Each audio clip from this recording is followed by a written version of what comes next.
Thank you very much, Onye. I think it's just a gimmick. Thank you for giving us the platform to have this conversation. But that's my opinion. The lawyers will speak. There's a lot happening right now. Ambazonia is at a crossroad, and I'm very appreciative of the fact that you take up the time, Onye, to process this particular report at this critical time. This report, there's nothing more essential than this report that you have just processed now. It is a gimmick, it's scheming towards the election, and there is no other better person to talk about it. Owing to what is happening, seeing Maurice Tabita is talking about. I want us to focus. We have discussed this a lot, Barrister Fu, Barrister Mbesia. We have a few minutes to hand over the mic, but let's look at something, Barrister Fu and Barrister Mbesia.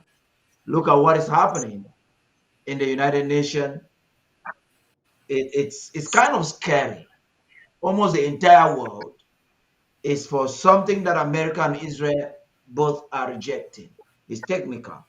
And then you look at Bia now scheming and making false promises, which Onye would like us to talk about. So I begin with you, Barrister Fru. So much for us to cover, and then Barrister Besia before we call it a day. Yes, Paddy. I watched those elections at the United Nations, and Cameroon did not vote for the two state formula for the Palestine. If you look very carefully, Cameroon did not vote. It's one of the few countries that did not vote. What does that tell you? It tells you that if they had voted, it will mean that they will be seen awkwardly not voting for the state of Ambazonia, because I know it's going to come up. Let's see how Cameroon will vote for or against the state of Ambazonia. Having said that, Paddy, what has just happened at the United Nations is chilling to La République du Cameroon, because they never expected this massive vote at the UN. And to say that the United States and Israel are the only ones that did not vote for the two-state federation, for the two-state formula, it is left for history books to tell us why. Somebody just made a statement that Israel is not fighting the people of Gaza, it's fighting Hamas. And yet Israel destroyed the whole of Gaza and has killed thousands and thousands and thousands of people in Gaza, and has been moving people from one end to the other, and committing war crimes by attacking schools and churches in Gaza. And yet they claim that their fight is not against the people of Gaza, but against Hamas. Why is Hamas still standing if the people of Gaza were not the target? All what has happened at the United Nations sends a chilling message to dictatorial regimes around the world, especially La République du Cameroon. What is going to happen when the vote for the Federal Republic of Ambazonia comes up at the General Assembly? What we know that Cameroon will never. And this actually tells us why tonight is very important. This is what I want us to focus on. We have few minutes to go, Barrister Mbesia. I'd like us to look at the two reports you've seen Onye has processed there. Onye is telling us how Bia betrayed Ambazonia, how the Cameroons betrayed, how Washington is currently being lied to by the Yaoundé government, the Kansas City Three, and how Cameroon continues to borrow money and its leverage is Ambazonia. Before I come back to you, Barrister Fru, let us hear what Barrister Mbesia has to say in this regard and why tonight he is from Lebialem, why tonight is instrumental for Ambazonians to take it seriously. We are at a crossroads. A lot of activities would have to take place between now and only 4 weeks away from the election. Please, Mr. Mbesi, talk to us. Well, the first point is why Cameroon is borrowing money to fund primary schools, whatever thing, basic education. I had the opportunity to say here before that is not even for anything. It's purely for political campaign. It's pure political campaign. And no government in the world takes loans to fund its basic education. What is basic education? Child care, nursery schools, and so on and so forth. So it is political theater. Fast forward to Kansas City 3. Now, that is the irony of diplomacy. They tell lies behind the screen, and in public, they tell you a different story. America, that purports and is claimed to be a democracy in the world, is not, after all, a democracy in the way you think. Their democracy is based on their own interests. And again, the Kansas City 3, the story has been there for 2.5 years or close to 3. The truth shall prevail, and the truth is prevailing. What is most important for them is that they are not yet brought to a court to face a jury of their peers, which is what is required by the United States judicial system. President Trump, President Biden, and no other president in America can avoid that. When they do bring that, it takes time when politics is involved. If they ever do it, the Kansas City 3 will walk home free men. And hopefully, by the legal department, they will compensate them for all what is going on there. Then on the United Nations, what has gone on within the United Nations just the last several hours is a test of the United Nations itself. Should that organization prevail? Ambazonia is not part of it, but that's the United Nations that was formed in 1945 to prevent wars. They can tell the world that what we're doing in Ambazonia and Cameroon is not a war, but nobody denies that what is happening in Israel and Gaza is full-blown war. All of them, Israel is a member of the United Nations. The US is a member of the United Nations. And today, there are about 190 members of the United Nations. By that vote, 140 have passed the resolution. Let us wait and see if it will be implemented. If it is not implemented, the whole United Nations is put to the test. Because it can only hide for some time. It cannot hide for all the time. Injustice cannot continue forever. What they were voting there, I think, it was not about the two-state federation, state solution. No, the two-state solution has ever been voted for more than 20 years, but it has never been implemented. Why? Because Israel, a member state, and the United States, a principal member state and with the veto power, have made that impossible to happen. By doing what? By seizing the lands, the 1967 occupied territories that they seized in the 1967 war. And then they have not been able to do it. Today, it is dawning on them. I guess France voted yes for that resolution. Next September, during the next General Assembly, Palestine will become a full-fledged member of the United Nations because the General Assembly votes members. They will vote them in there. Right now, they are members, but they are observers. When they become full-fledged members of the whole thing, let us see how the game operates. Again, we should learn from what is happening there in Gaza. Palestine is not Gaza. Palestine is a state. Gaza is Gaza City. And so they're not giving independence or state to Gaza. They're giving the state of Palestine. Like, like we have in Ambazonia. So Ambazonians, I saw something today in the news. Some senator from Kopi Manugumba say, nah, the people in Kopi Manugumba will never vote for anybody else but Paul Biya when we are not even part of the country. Why? Because according to them, Paul Biya gave them a division. Like Gazans, Kopi Manugumba politicians think that they can be different from what the ones in Manu. They can be different from Meza. They can extract themselves away from Amazonia. They align themselves. The same with Palestine. You not extract Gaza from Palestine. Gaza is a city. They call it Gaza City. not Gaza State. And so we call it again Coupe Maninguma County, not Ambazonia. Gaza will go to Palestine. Let us wait and see what the overall majority has diplomatically, democratically voted for, whether they would enforce the resolution or they will be cowed by the, by the United States and Israel. And again, we remember, this is Israel. Netanyahu has been indicted by the ICC. It's popularly known there. He's not yet arrested. Let us see what happens. Whether some people are above the law, but that is a question of time. Let us watch and see. Over to you.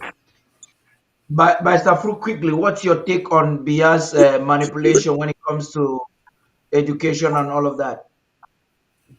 Well, Paddy, that money coming after the start of the school session is a gimmick. It's money to finance the election.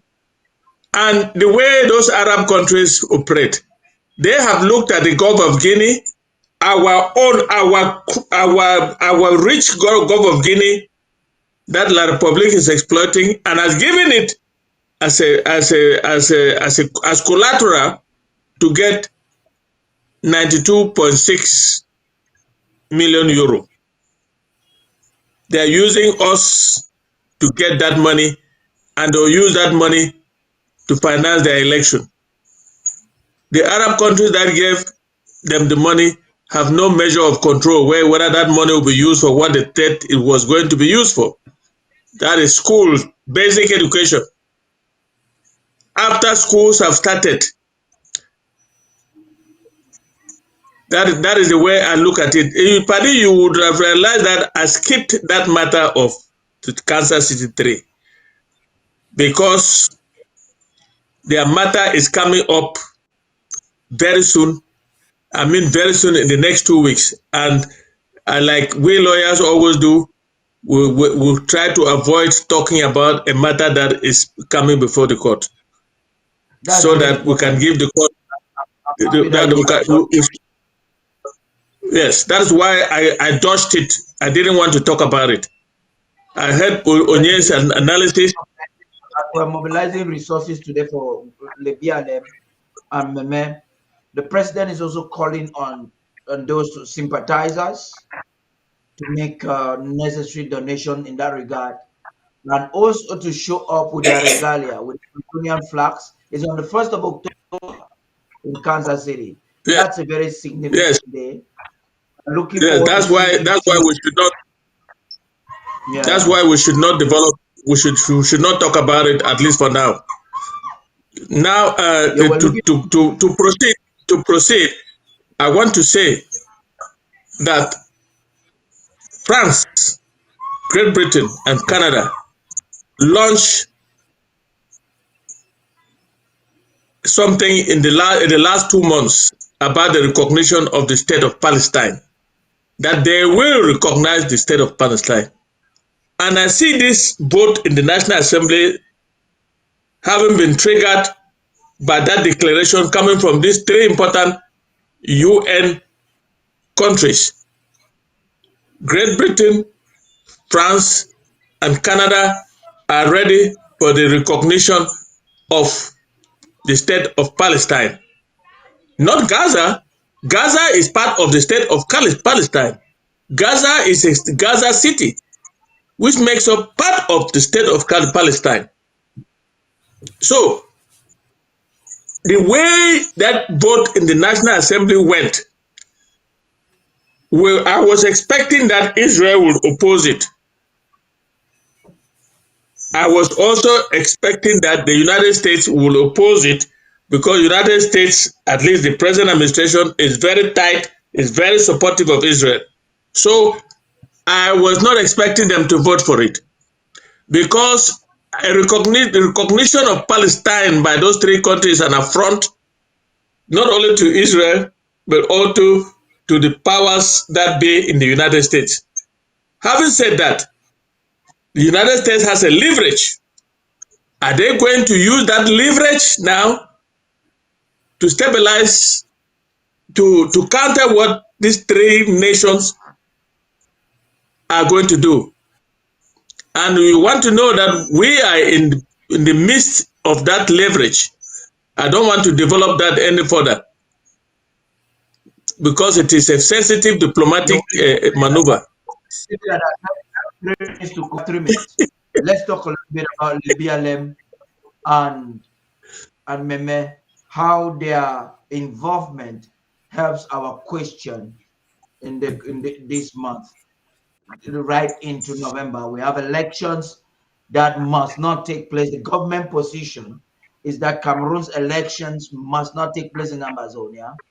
The government has a conference, constituent assembly coming up in Washington.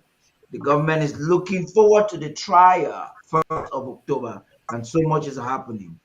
And these counties holding the ground also is significant in our Yes, diplomatic but purpose. Let's the draft for Meme and Lebialem is so significant because La Republique, if the La Republique is going to get any vote at all from Ambazonia, they are gunning on getting a vote from Meme, from Lebialem, and from Kupe Manenguba. And it is incumbent upon us to do what we can do very seriously for today's draft to give Lebialem and Meme the resources to be able to counter this question of election coming up on the 12th of October. They must have the resources to fight whoever is going to go out to vote, to fight whoever is going to campaign in Lebialem and Meme, and to fight to ensure that there will be no election in Meme and Lebialem, because that's the interest of La Republique, because they think that we are not yeah. so strong in Lebialem and Meme. They want to use that opportunity to do or to rig and do whatever they want to do, and even produce fictitious figures and claim that they have won election. The elections came from the victory came from the southwest, particularly Meme, Lebialem, and Kupe Manenguba. So it is crucial for us to stop that. By I'm sorry if I have to cut you. By Stambisia, very quickly, you are an official of the government and a very instrumental member of this county. In conclusion, I want you to tell us what's the of the county Lebialem. We know Lebialem has played a very significant role in the struggle. So I want you to talk to us, Barrister Mbesia.